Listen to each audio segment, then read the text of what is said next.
said to be certain except death and taxes. Taxes of various types have been with us for a very long time. In America, ever since the beginning in colonial times. Tax records were used in various ways by place and time, and not all such records from every place have survived. When they do exist, they can be an extremely valuable example, an underused tool in genealogical research, largely because, except for a couple of states, they have not been widely digitized online. Many lists have been published in book form or on microfilm, and they take some effort to find and interpret. And they usually are not as complete as runs of other kinds of records. Many counties threw them away over time, so they don't survive in every locality for every place. In this talk, I want to introduce to you how to use American tax records in your genealogical research.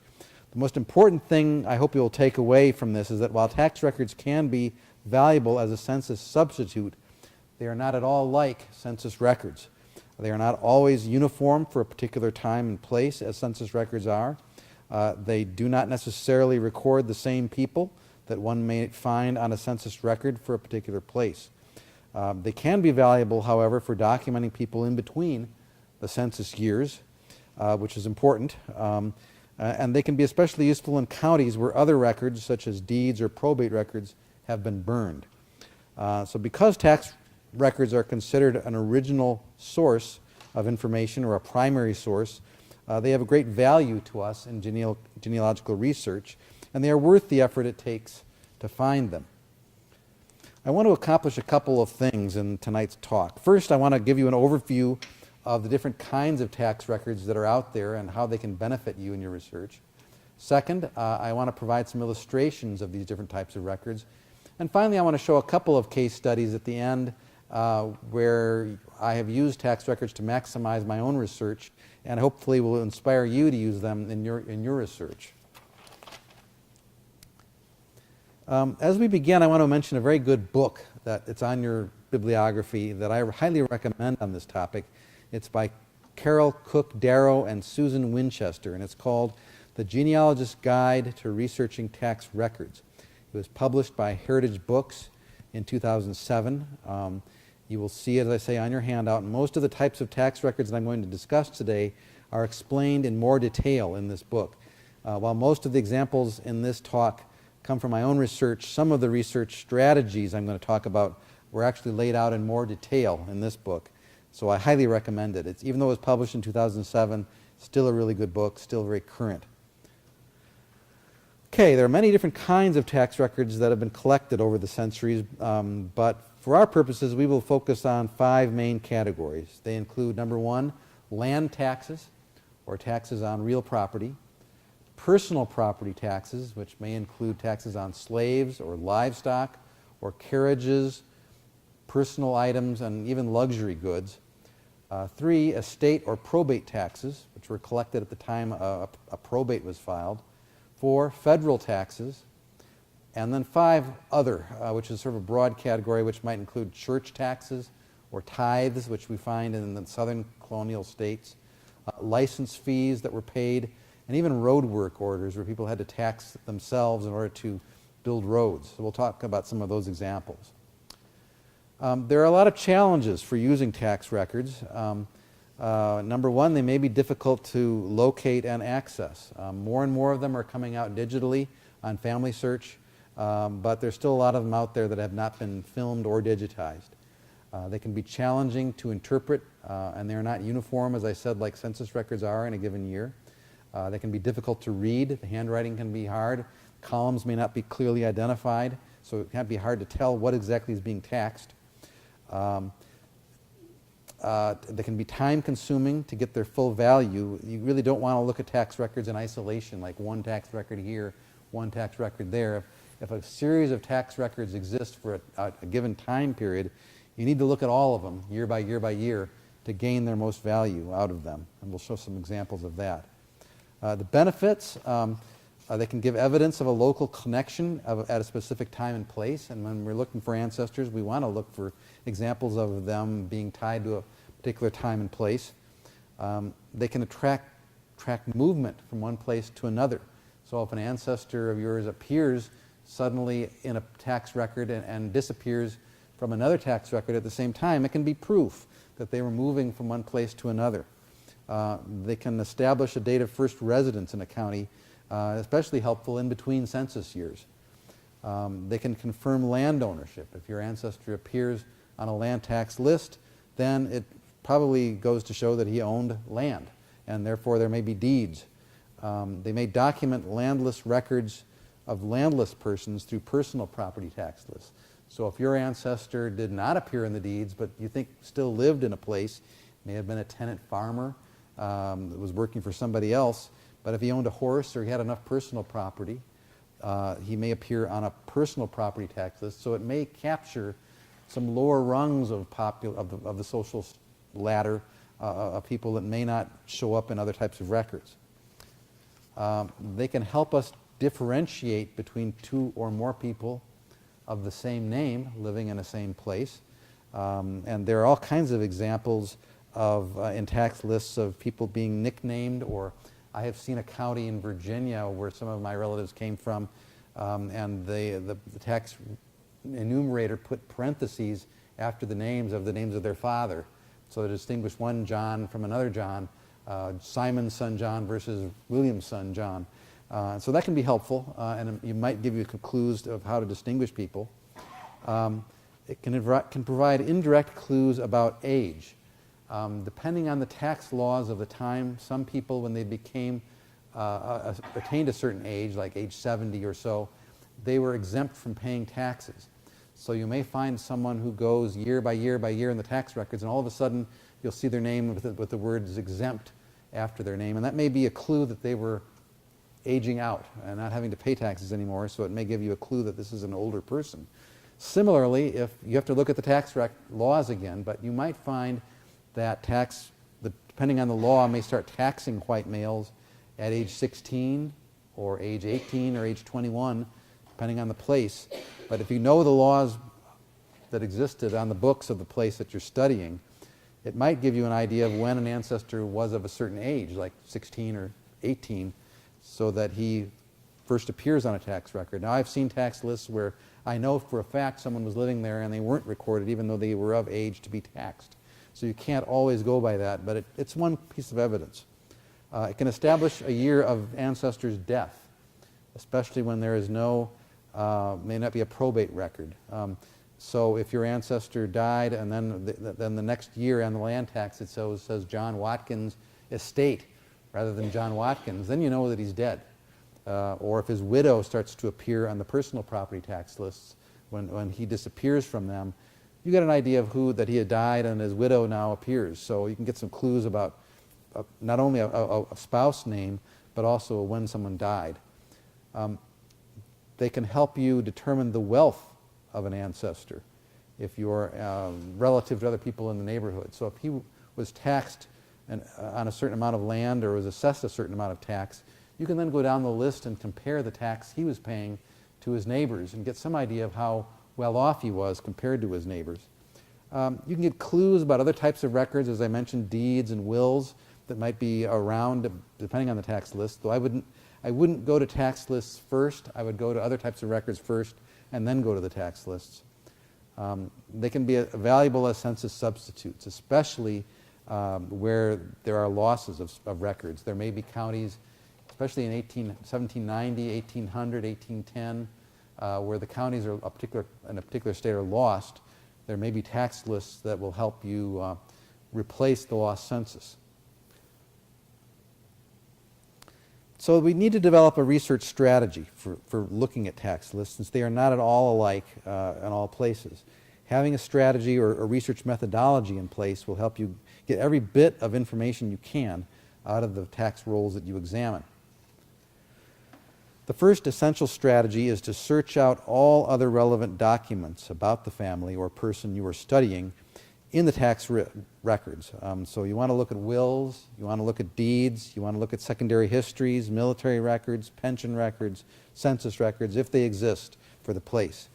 You want to have all the possible clues at hand before you get into the tax records, because the tax records may be more easily interpreted if you have context to look at them.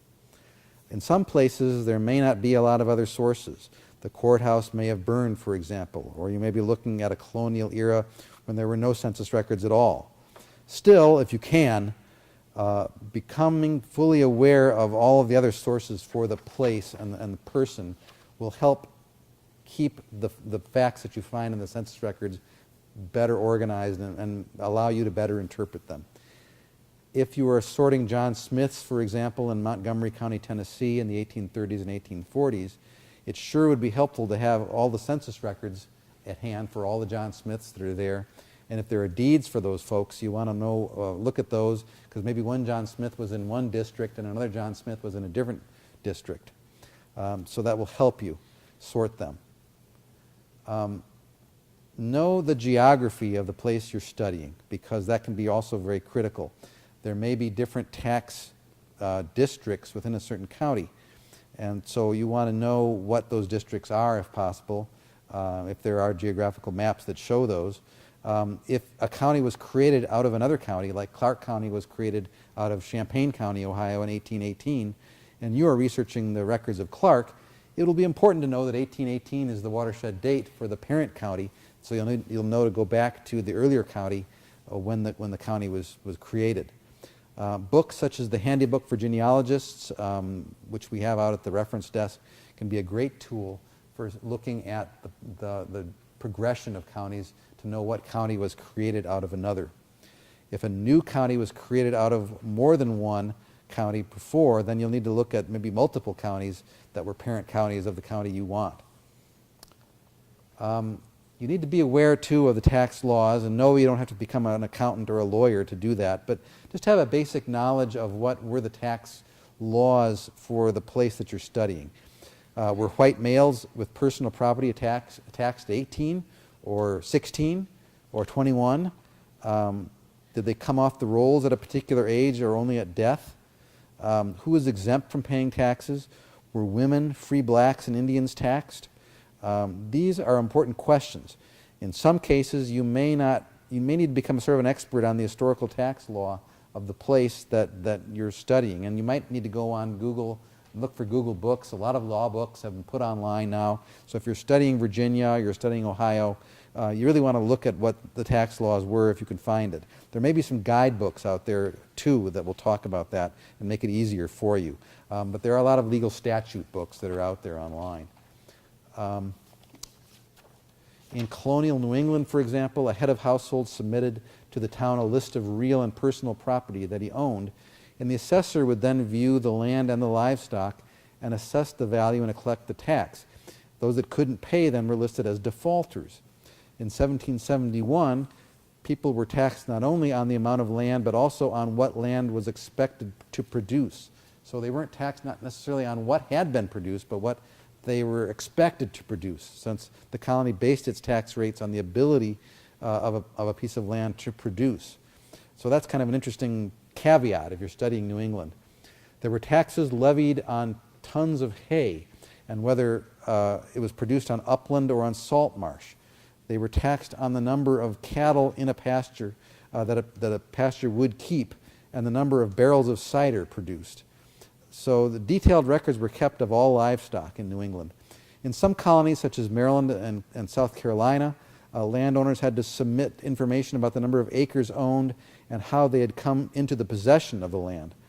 Sometimes previous owners are listed in the tax records. In many southern colonies where there was no established church, then tithes were collected, which was a kind of flat tax based on the number of white males and the number of slaves in a household. Understanding the legal customs then will give you a better picture of what you're looking at. Always check genealogy guides for the state you are researching. Many of them have chapters that discuss tax laws and the records of those states, where the records are located and how to use them. For example, on your bibliography is Helen Leary's North Carolina Research, Genealogy and Local History, which is really the best guidebook for North Carolina. It was written about 20 years ago, and it's still the Bible for doing North Carolina. Carol McGinnis's book on Virginia genealogy, sources and resources, even though it's older, is still a terrific book for Virginia. Sandra Lubking's chapter on land records in The Source is a great overview of tax record law. So these are all listed in your handout. You may need to look at law books, as I said, to get a sense of this. Some final strategies: know where and how to find the records. I will talk more about that in a minute. And the fifth strategy is to search all the available lists, because you don't want to go through and look at one or another. Sometimes these tax lists will be alphabetized, but don't fall into the trap of just looking at the alphabetized list, because at the end of the list, sometimes there'll be other people that were not enumerated in the regular list. There may be people that were in arrears that were listed at the end. There may be juveniles that were just taxed for the first time listed at the end of the list. So if you're going through and you're just whipping through them, you may miss some people that are enumerated at the end. So there are a number of different books out there that you can look at dealing with this. I mean, some of them are published in book form, like the Massachusetts Tax Evaluation List of 1771, which is printed, and we have it on the shelf in the collection. There's Nettie Schreiner-Yantis's 3-volume 1780 Census of Virginia, an accounting of every white male tithable over 21 years, which is like a census substitute. A great source. I see if I have an example here. There's the Massachusetts book, and there's the on the right is the Virginia books by Nettie Schreiner-Yantis. Since the 1790 census for Virginia is lost, you really have to go to the 1787 book to get an idea of what might be there.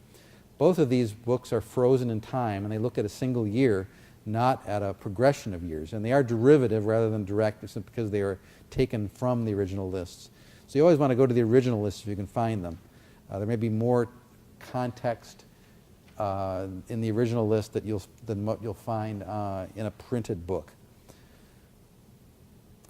You can go to the Microtext catalog and look up tax lists. We have a number of them for different states online. This is the Kentucky tax list that we have for different counties, and you can go by county and see what tax lists we have. Many of these now have been digitized on Familysearch as well, so you can go to Familysearch, but if they haven't been digitized yet, and Familysearch is still in the process of digitizing their microfilm, there may be some that you'll find that have not yet been digitized, but we have back here on film. So be aware of that. Same is true for many Ohio counties. Many of those lists there are tax lists available for those that we have on film that aren't yet digitized. So be aware of that. You can go to the Familysearch catalog, and it'll tell you then which lists might be digitized or which may not be. So you look under the county and see what's there. You can also go to Ancestry. A number of tax lists are being digitized there as well. And then you can also go to the Periodical Source Index, or PERSI, which is what we compile here from journals that have been published. And there are a lot of tax lists, especially colonial tax lists, that have been published in various journals. So you could go to Find My Past online and look under tax lists for the state that you're researching and get an idea of what might be published for a particular state.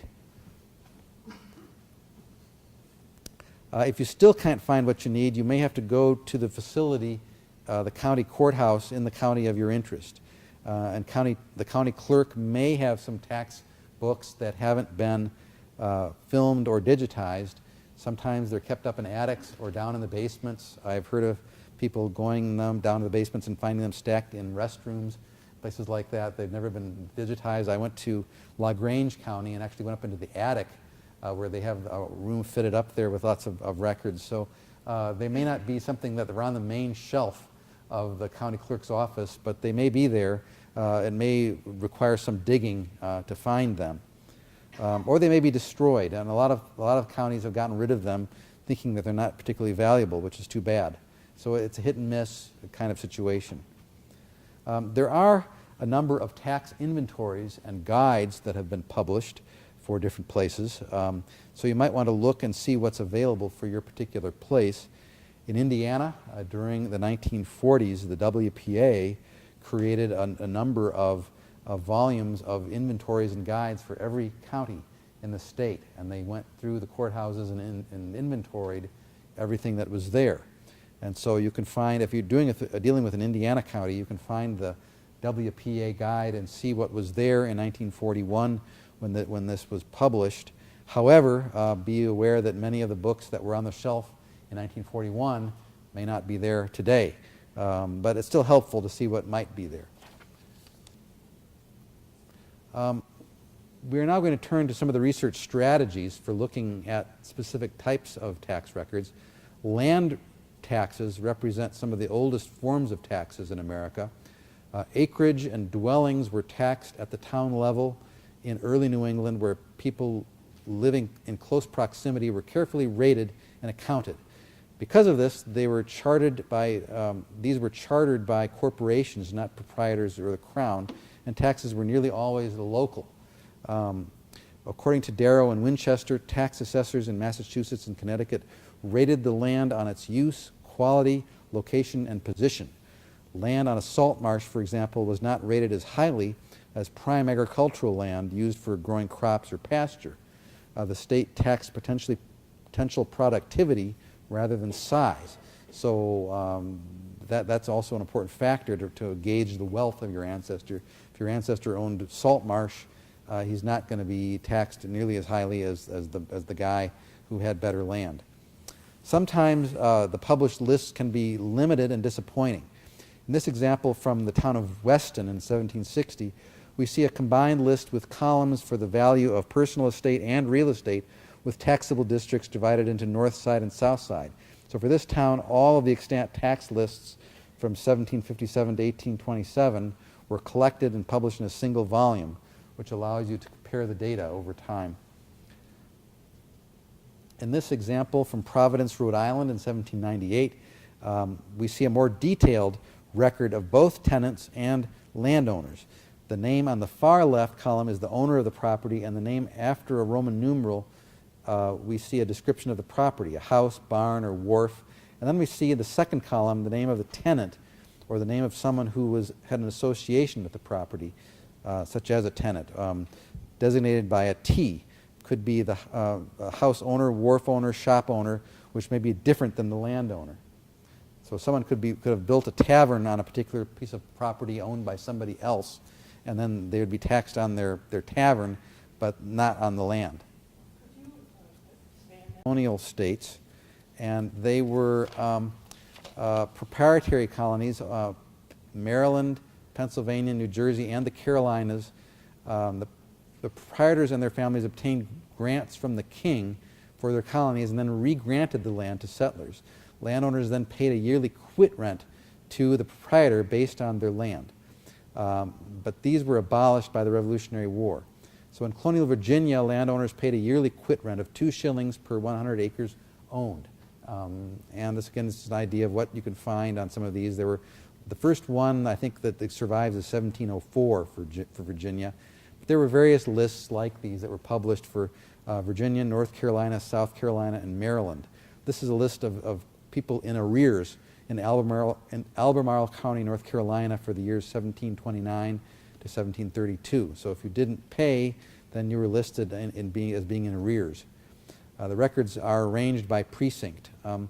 Taxpayers are then listed alphabetically, showing in order the number of years they paid, the number of acres they owned, the amount of quit rent in shillings, and the amount of sterling money.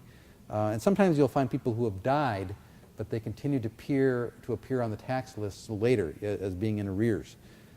So that sometimes is a clue that to not be fooled thinking your ancestor was still living. Here's an 1804 Virginia tax list for Washington County, Virginia. After the Revolution, states like Virginia began a statewide system of taxes in 1782 that featured separate lists for land and for personal property, such as livestock and slaves. The land tax lists including the name of the landowner, the amount of land they owned, and its assessed value, and the amount of tax owned. As I say, this example is from Washington County in 1804. We see the name of the taxpayer, the amount of acres he owned, the amount of tax he owed, and the total assessed value of the land.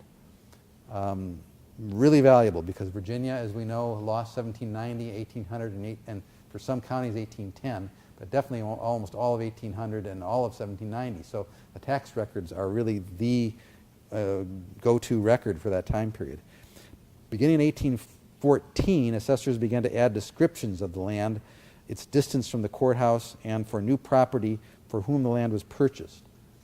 So that can be valuable because you can figure out if your ancestor was selling land to somebody else, and you might, in a burned county, and we know a lot of counties in Virginia were burned, and I'll show you examples in my case study, the tax lists then become really valuable because these records were saved at the state level, not at the local level. So if the county courthouse burned during the Civil War, the volumes of these tax lists were kept in Richmond where they were saved. So we can then find information about burned counties. Here's an example of an Ohio county. This is Huron County, Ohio, 1823, which listed both resident and non-resident members. Some places distinguished between the resident and non-resident. It's certainly possible for someone to be taxed in a county, let's say in North Carolina or wherever, and not be a resident. You could own land in a county and not live there. You could be a land speculator. So that doesn't necessarily mean when you find a tax list that the person is living there, if you see them on a tax list. But these Ohio tax lists were nice because they do show residents versus non-residents, and it gives you a clear idea of who was living there. So some tips for using land records. First, read the entire list from start to finish. Get accustomed to the way the tax assessor worked. Did he have quirks? Did he use nicknames? Did he use certain abbreviations? Were people listed out of alphabetical sequence at the end? They can give you clues to the existence of deed records because if someone owned land in a county, then there's almost certainly a deed record there for it, unless the deeds were destroyed or reconstituted or something like that. It can give you legal land descriptions for some areas and some time periods, which can be helpful. You might be able to plot out where the land was. And also look for notations of structures. Some tax lists made notation of the kind of house or log cabin or barn or stable or what was called an outhouse, like a house that was stored grain that may be on a particular piece of land. So you can get some idea of what the land looked like and what kind of structures were there, depending on the tax list. You can find tax lists in many places. Sometimes you'll find them in newspapers. This is a list of delinquent taxes for a county, I think in Texas. Sometimes the newspaper would publish the names of people who were delinquent and they're paying their taxes. So you might go into a newspaper database and find a record like this, which listed delinquents there. Not all delinquents were deadbeats or impoverished. They said sometimes people who had moved out of the area but still owned land in their former residence were listed as delinquent. They were missing at tax time and thus were not there to pay the tax. Sometimes you will find a clue in a tax list about where someone moved. A person may have written in a Virginia tax book, for example, that they went to Kentucky, and there might be written in there. So it can be helpful to document a migration pattern. You can often find lists of delinquent tax sales, as I say, in the local newspaper. Sometimes the tax assessor did not have a record of the sale of a particular piece of land, and so a person may still be listed as the owner, or they may be listed as delinquent, even though they had sold the land. So the tax assessors were not always accurate at what they recorded. I want to turn now to personal property tax lists. Personal property lists tax people on horses, on livestock, on sometimes slaves, sometimes on other types of property. Sometimes they tax clocks, carriages, and other types of things. Generally speaking, though, a personal property tax will cover more people than a land tax will, because a person could be a tenant farmer not owning land, but he owned a horse, and so he was taxed on a personal list but not on the land tax list. So you can usually get a larger cross-section of people by going to a personal property tax list if it exists. As I said, Massachusetts began keeping taxes in some places in 1630. They don't exist, obviously, for everywhere. Virginia began a statewide taxing system in 1782, and they exist for most counties. There are a few counties that have lost them, but almost all of them are turned into Richmond, and so you'll find at least some taxes for some years, for many counties, almost every year, from 1782 on. For North Carolina, they began keeping personal property tax lists in 1777. Again, they don't exist for every county, but they exist for many counties. The North Carolina State Archives has begun digitizing them. In Kentucky, they began in the 1790s. And a lot of those are out here on microfilm.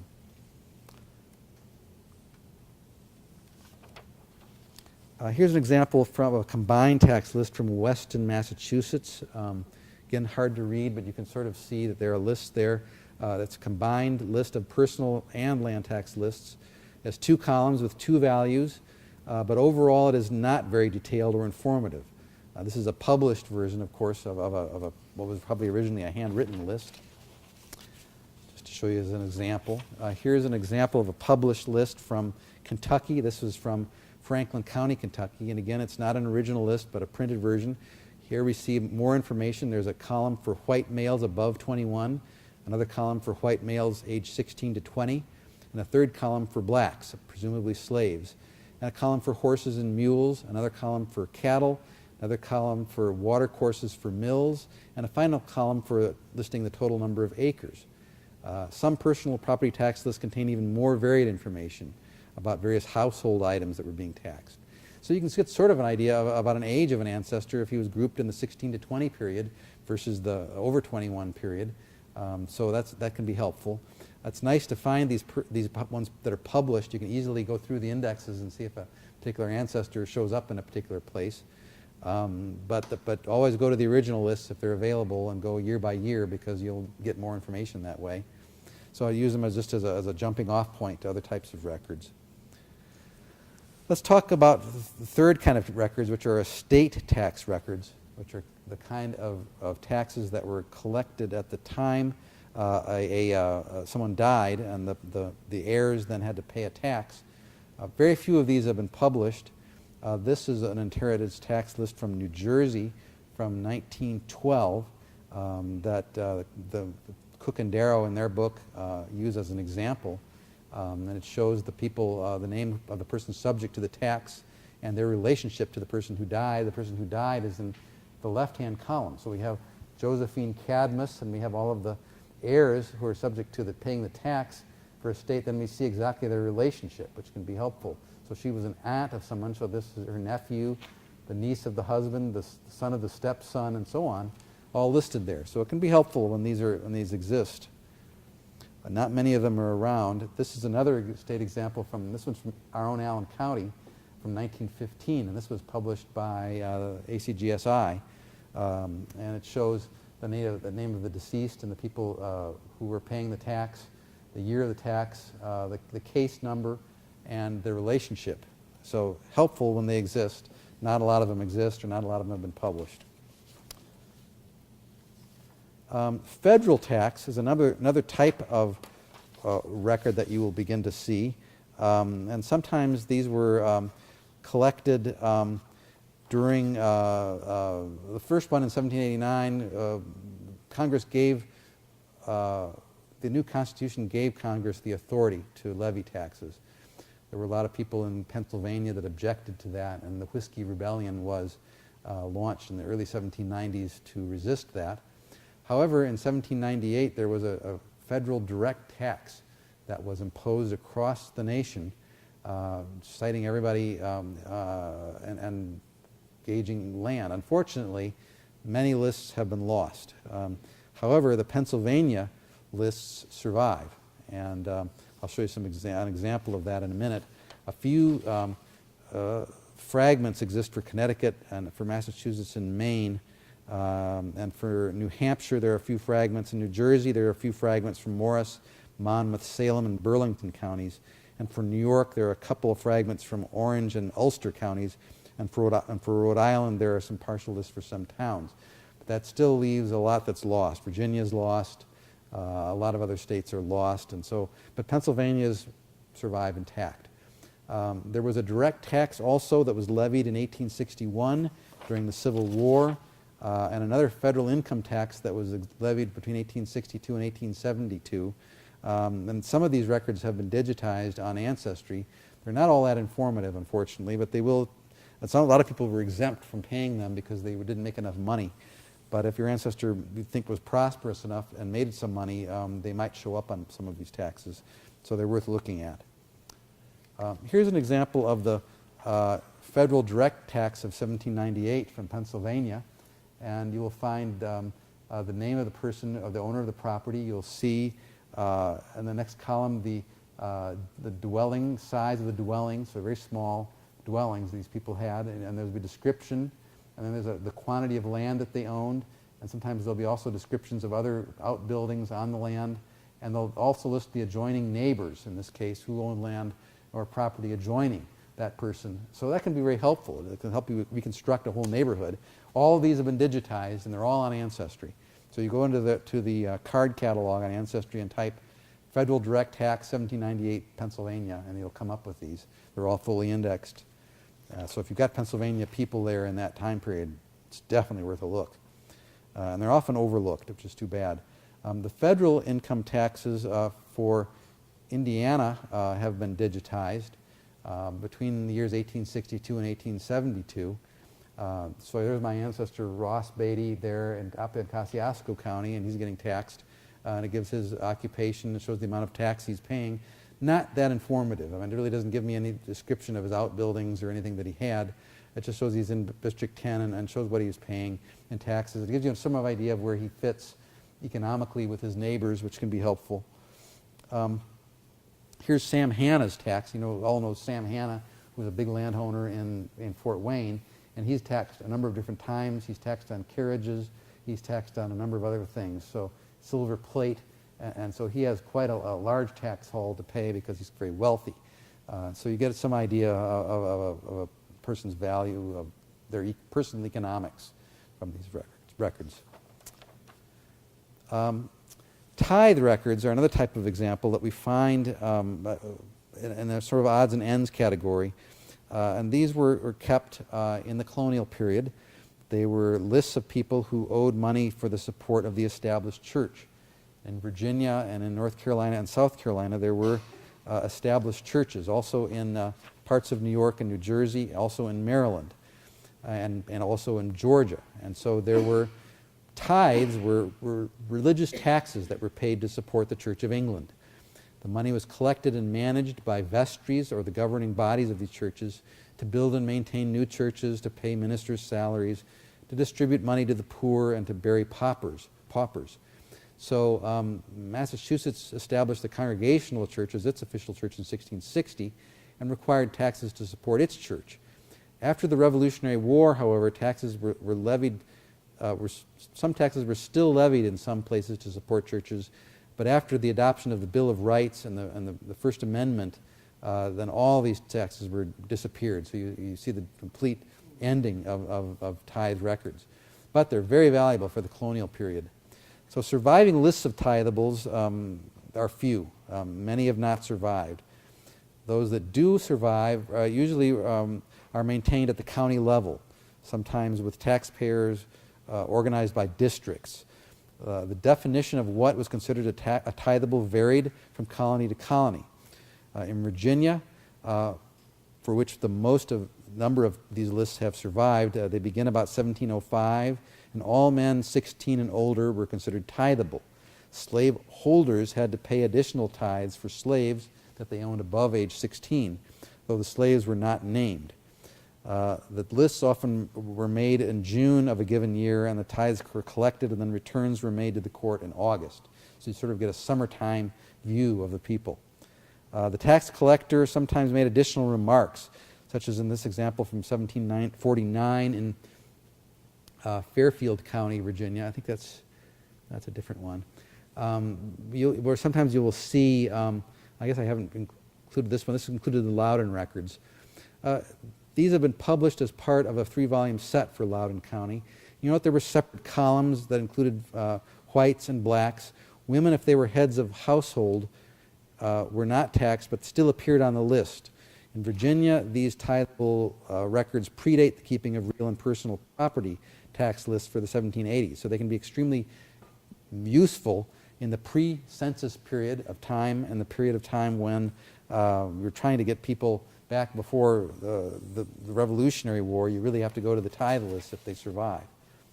Another type of tax, which I include here, are road orders. You'll find these all through Virginia, as well as sometimes in Maryland and sometimes in the Carolinas.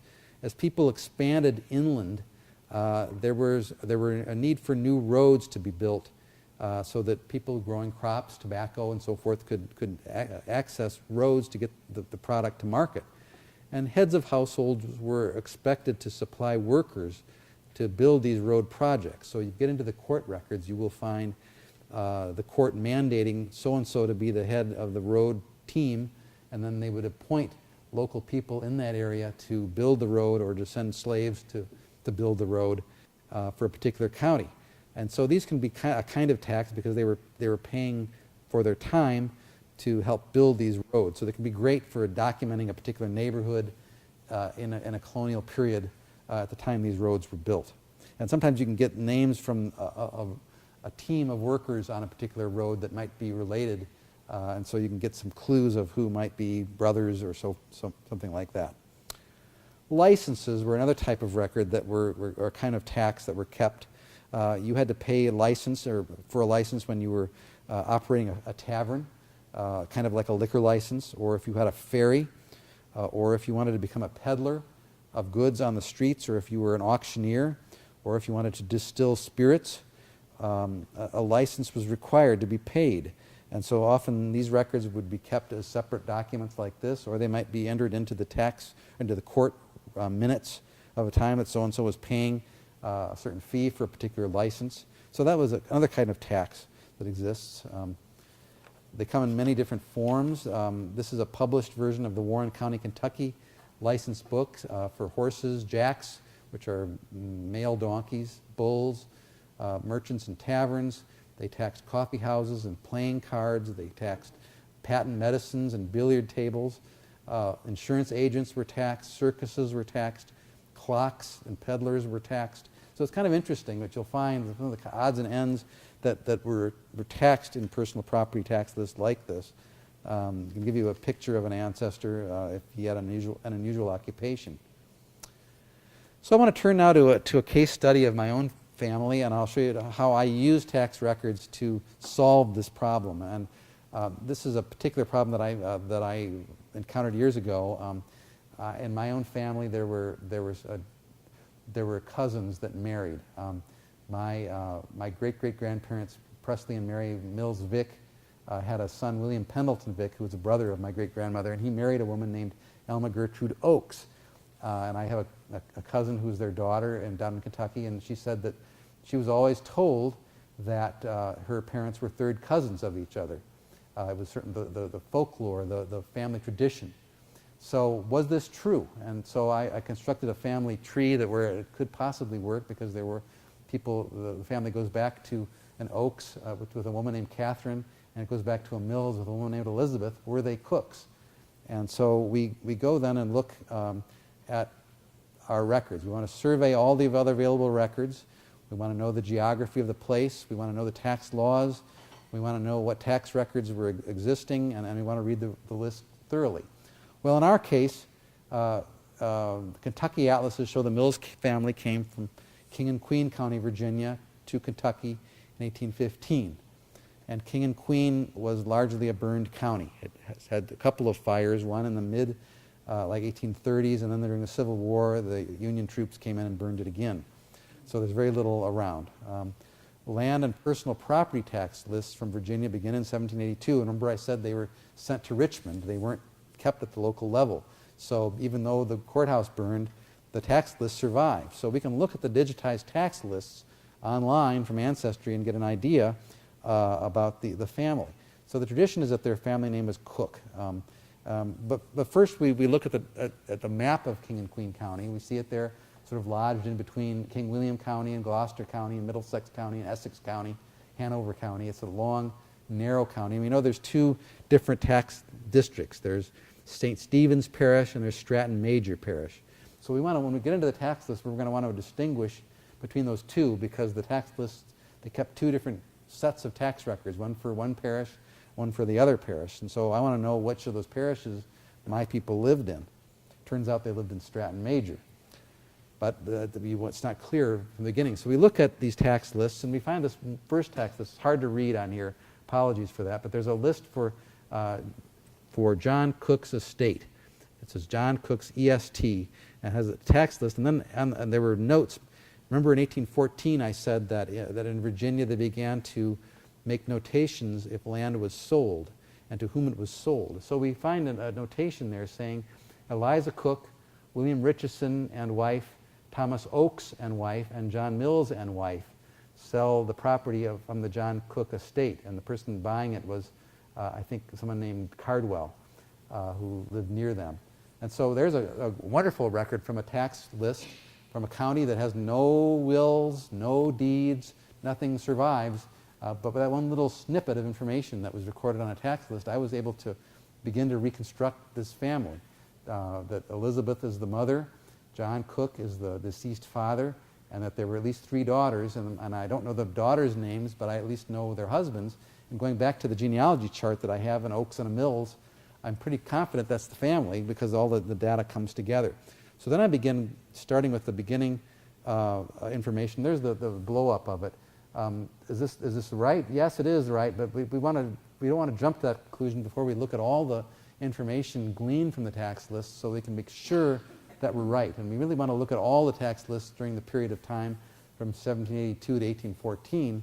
I'm not going to show you all of them, but I'll show you what I found as we went through. So we begin in 1782, and John Cooke is still alive at that time. He's got 300 acres of land. He's being taxed in the land tax lists. And then and another year after that, in 1782, in the personal property tax lists, it lists John Cooke, and it lists Henry Cooke after him, which is probably his son.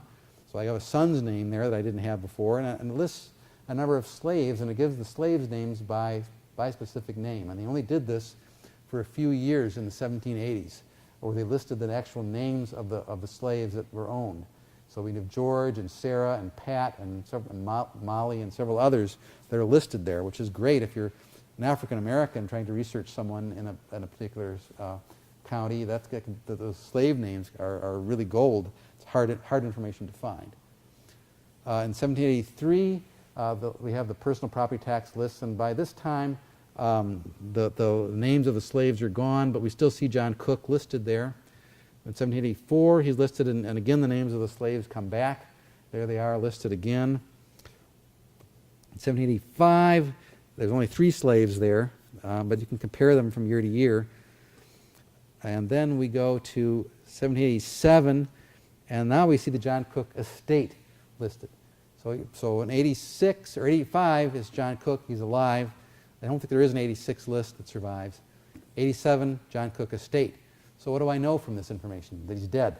He died sometime between that one year and the other. So now, even though I have no will to go on, I have an approximate date of death for him just by using the tax list, because I know that the estate means that there's a deceased person. And we get into the personal property tax lists, and now they don't list the estates. They only list the estate if it's a land tax.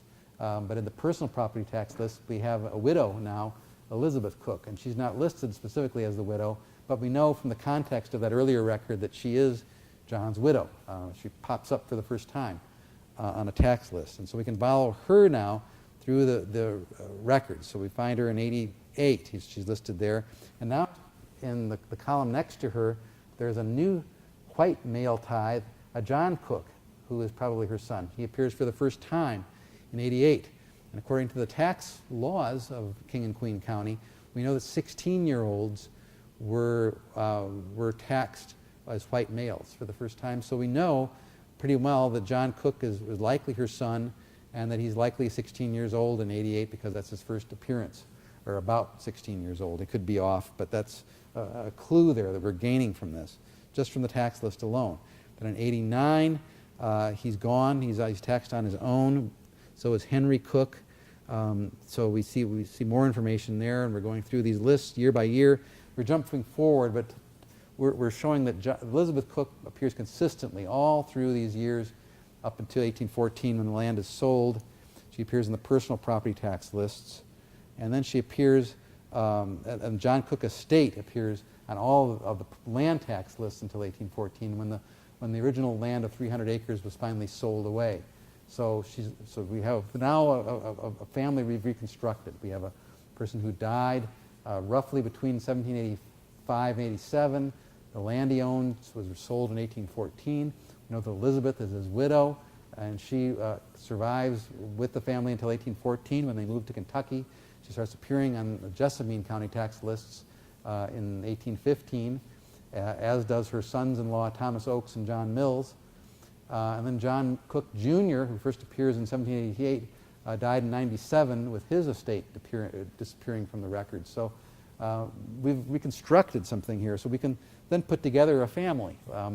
We have a tradition that Elizabeth her maiden name was Cardwell. We don't know that for sure, but we can then put together some of the children based on this, and we know who their spouses are. We can figure out roughly when they were born, and we can come up with the names of spouses based on the tax lists. Because Patsy from the top case is the widow of Henry because she appears in his place when he disappears from the lists. We know that Mary, there's a little genealogy of that family, and Mary appears on the tax list after John Cooke Jr. dies. And we know the other ones from the other tax lists that we have. So we've put together a family this way. So we can, and then we can look at some of the printed lists. And here's another example I wanted to show you of a couple other lists I've used in my own research. And this is one from North Carolina of a great-great-great-grandfather of mine. There was a man named Elias Carr who married a woman named Mary Barnes in 1801 in Franklin County, North Carolina. And I want to find Mary Barnes' parents. And I look at the tax list for Barnes, and I go back and I find a guy that died in 1785. And then I find in his place a Grace Barnes. And Grace Barnes appears in all the tax lists until 1804.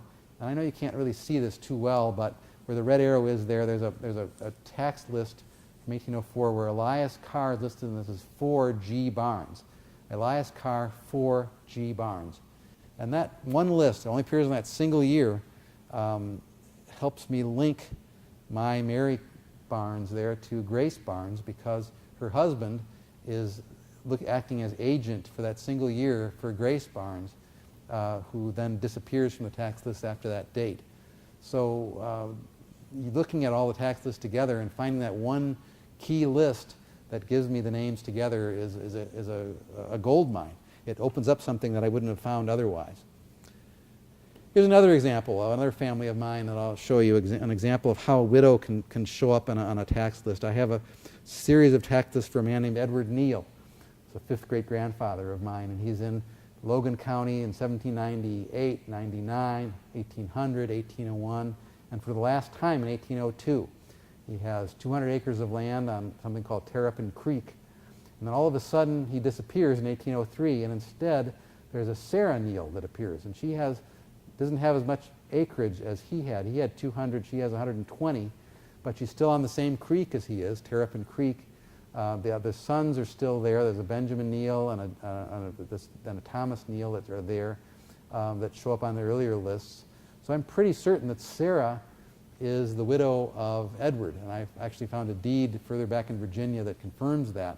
But that helps me establish, A, when Edward died, because he must have died between 1802 and 1803, and Sarah is likely the widow, and she only appears that single year before she disappears. So I've been able to reconstruct a family out of that just by looking at the tax list that I wouldn't have gotten from deeds or wills. In this particular case, the family did not have a will. So the tax list was the key. More and more tax lists are becoming available digitally on Familysearch, so use that catalog on Familysearch aggressively to look for tax lists. Look for Pennsylvania, Ohio, Tennessee, Kentucky, but even other states. Go to the county and see what's been digitized for your particular county, because there may be something that's available there. Check the catalog on the website under the county and under the state, and to see what's available for that place. More and more of them are coming up, but there's still a number of them that have not yet been digitized. So the conclusion I have as we wrap up is that tax records really are an underutilized resource. They're kind of have a bad name just because they're hard to find, and no one really wants to dig into tax records. But as I've tried to show you, they can really be very, very helpful in breaking through some brick walls. They take an effort to find and interpret, and so you have to really dig around for them. You have to look at all of them over a series of years to get the most amount of reliable data. You don't just look at one by itself, because I wouldn't have gotten all that information on the Cooke family if I had not really looked at year by year and assembled the information from all the tax lists. They may not be indexed, but they may be alphabetized. But be aware, because sometimes there are more names at the end of the list that aren't in the regular alphabetical sequence. And finally, despite the challenge, they are really worth the effort it takes to find them. So I hope you'll be inspired to go out there and look for your own ancestors in tax lists, because the answer to your brick wall may very well be lurking there. So thank you all for coming, and if I can answer any questions,